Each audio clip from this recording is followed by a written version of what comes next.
Inés Arrimadas, buenos días.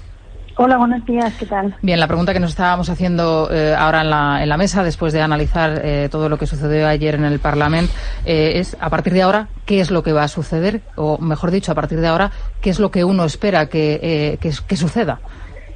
Pues yo creo que hay que actuar en dos planos diferentes y que cuanto menos se toquen mejor, ¿no? Uno es el plano judicial y yo creo que aquí el Tribunal Constitucional pues tendrá que ver si lo que se produjo ayer en el Parlamento pues es un incumplimiento o no de su propia resolución. Yo creo que es evidente que es así, pero quiero ser respetuosa y creo que es una decisión de los propios tribunales. Y después hay otro ámbito de actuación que es el político. Y en el político, yo lo que pido al Gobierno de España es que no siga mirando para otro lado. Es decir, no se puede regalar un grupo parlamentario a Convergencia que no han ganado en las urnas, que no se lo merecen, que no han sacado el suficiente número de votos para ello y que nos va a costar a todos probablemente pues casi 3 millones de euros y luego rasgarse las vestiduras en público diciendo que lo que se produce aquí es una barbaridad. Es decir, las dos cosas a la vez no se pueden hacer. Y yo lo que pido es muchísima más claridad, muchísima más inteligencia y una política absolutamente diferente a la que se ha llevado hasta ahora. Es decir, necesitamos un Gobierno de España que sepa lo que está pasando aquí, que lo quiera mirar, que lo quiera afrontar y que no haga el doble juego de siempre, de negociar en Madrid con los convergentes moderados y aquí pues decir que bueno, que hagan lo que quieran, que tampoco es tan grave, ¿no? A mí me parece que a millones de catalanes se nos ha dejado en una situación absolutamente de vulnerabilidad precisamente por esto, ¿no?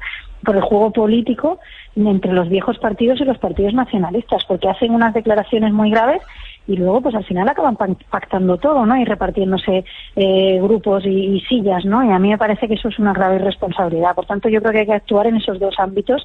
Uno, el judicial, en el que creo que nosotros pues debemos respetar las decisiones judiciales, y otro, en el político, en el que todos tenemos muchas cosas que hacer. Nosotros aquí pues estamos luchando y partiéndonos la cara cada día para dar una alternativa política en Cataluña, para explicar lo que está pasando, para ser la voz de millones y millones de personas, pero también necesitamos un nuevo Gobierno de España. Y esta situación de gobierno en funciones, esta situación de alargar el gobierno de Mariano Rajoy con las mismas personas y con las mismas políticas, pues yo creo que es contraproducente para lo que se está produciendo en Cataluña. Usted ayer en su intervención en el Parlamento, que hemos escuchado en varias ocasiones desde que llevamos contándoles a los oyentes la actualidad de la jornada, centraba y concentraba buena parte de sus críticas en la presidenta del Parlamento de Cataluña. Yo no sé si la audiencia tiene claro exactamente cuál fue la artimaña que utilizó para que la responsabilidad de lo que ayer sucediese en el Parlamento recaiga precisamente en los diputados y no en la figura que ella representa. ¿Nos lo puede explicar? Sí, a ver, la mesa del Parlamento, que es como el órgano que regula el funcionamiento de la Cámara, es la que tiene que decidir, por ejemplo, qué temas van al orden del día de los plenos, ¿no? Entonces, la mesa, con la presidenta al frente, no quiso tomar la decisión de incluir estas conclusiones de la comisión separatista dentro del orden del día, porque sería un incumplimiento clarísimo de lo que dijo el Tribunal Constitucional. Entonces, la burda artimaña parlamentaria que quiso utilizar la mesa y sobre todo la presidenta es llevar a pleno la votación de si se incluía o no este tema en el orden del día. Pero al final, la que decide si se puede votar o no, la que decide si se da la palabra a los grupos para hacerlo es la propia presidenta.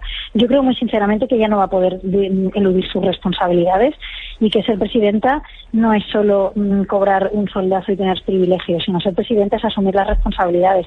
Y como les dije ayer, no había visto nunca unos desobedientes con menos valentía que ellos, porque van de desobedientes y van diciendo que van a declarar la independencia, pero luego enseguida se intentan escudar tras las maderas de la mesa del Parlamento, ¿no? Me parece muy lamentable, más allá de lo que haga una persona o no. A mí me parece que es una situación política que está generando pues bastante preocupación y confrontación social, y eso sinceramente a mí es el ámbito que más me preocupa, y por eso creo que hay que actuar rápido, políticamente, con inteligencia, con un nuevo Gobierno de España, con diálogo, con una estrategia, explicando bien las cosas, porque si no vamos a llegar a una situación límite que va a ser difícil de reconducir. Usted decía, no se puede estar dando una cara en Cataluña y luego presentando otra en Madrid. Me estoy pensando en Xabier García Albiol.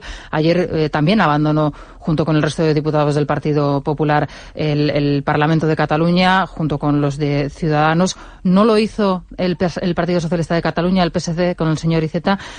¿Cuál es la actitud del Partido Socialista en estos momentos y ante lo que sucedió ayer? ¿También ve esa doble cara, ese doble perfil? A ver, no sé si justamente la actuación de ayer, porque sí que es verdad que el Partido Socialista no votó, tampoco participó de esta votación, hizo un discurso también crítico, pero desde luego, históricamente, el Partido Socialista de Cataluña ha tenido un discurso diferente, ha tenido un discurso incluso contradictorio con lo que decía el Partido Socialista, y durante muchos años pues han vivido aquí así, ¿no? Dicen una cosa aquí, una cosa en Madrid, y a mí me parece que eso ha hecho mucho daño. En los complejos del Partido Socialista, el abandonar a sus votantes, el estar en contra de que en las escuelas también se pueda estudiar como lengua vehicular en castellano, eso me parece que ha sido, pues, sinceramente, dejar en la cuneta a millones de votantes tradicionales del Partido Socialista. Y sí, yo veo diferencias y yo veo que el Partido Socialista tendría que hacer una reflexión, porque no se puede defender una cosa y la contraria en diferentes partes de España. Eso es lo que han hecho tradicionalmente los partidos viejos y es lo que nos ha llevado a esta situación. Sin embargo, yo le voy a poner un ejemplo muy claro, sí. Pero por ejemplo el tema de los trasvases. Que toda la vida el Partido Socialista votaba una cosa y la otra contradictoria, una en Aragón y otra en Cataluña. O con lo de los bienes de Sigena en Aragón. Uh-huh. Tanto el PP como el PSOE votaron una cosa en Cataluña y la contradictoria en Aragón. Es decir, este pensar más en las sillas en las próximas elecciones que los intereses de los españoles nos ha hecho mucho daño. Y ha hecho que los territorios de este país se empiecen a enfrentar y las personas que viven en él también.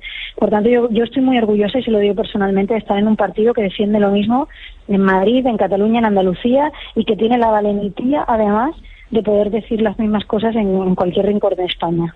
A la vista de lo ocurrido ayer y cómo se fueron acelerando los acontecimientos, ¿no? A medida que veíamos lo que sucedía en Cataluña, esa intervención de Mariano Rajoy, llamada a los líderes de las principales formaciones, reacción de líderes que incluso llevaban semanas desaparecidos, y me refiero a Pedro Sánchez, al que incluso le llegamos a entender o le queríamos escuchar hablar de la unidad de España, en los términos en los que nos gusta, al menos en esta casa, escuchar hablar de la unidad de España. Uno piensa cómo es posible, ¿no?, que aunque sea por unas horas, se hayan puesto de acuerdo los líderes de las principales formaciones para dirigir de alguna manera el discurso en la misma dirección, en la misma línea, y sean incapaces de hacerlo en una cuestión vital como es la formación de un gobierno, en un día además tan importante como el de hoy.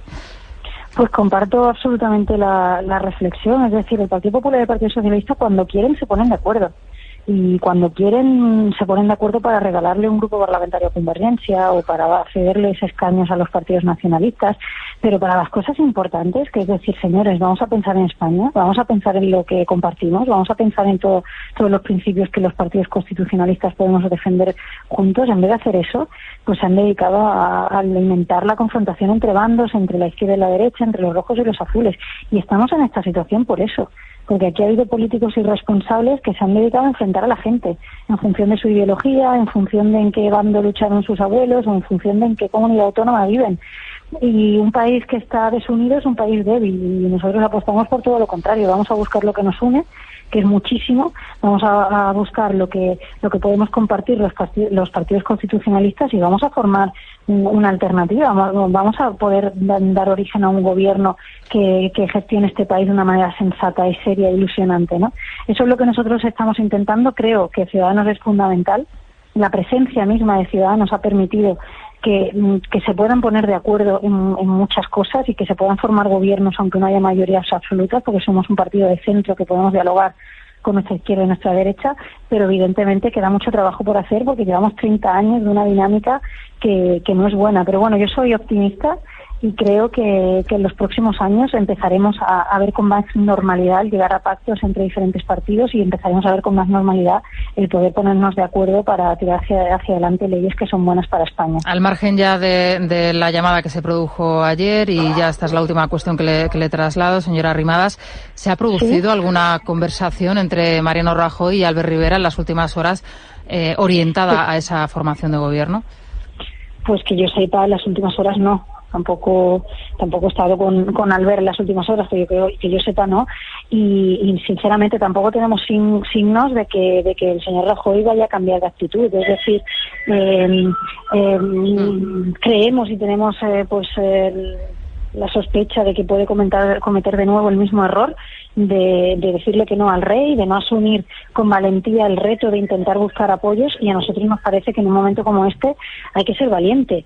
Y ser presidente del Gobierno de España pues no cae del cielo, y el señor Rajoy no ha conseguido mayoría absoluta.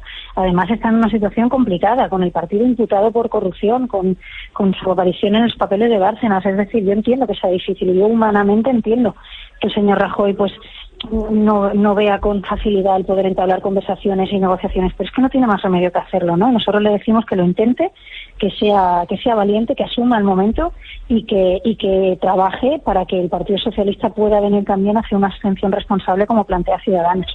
Bueno, pues Inés Arrimadas, muchas gracias, buenos días, líder de la oposición en Cataluña, líder de Ciudadanos en Cataluña. Gracias. Hasta luego.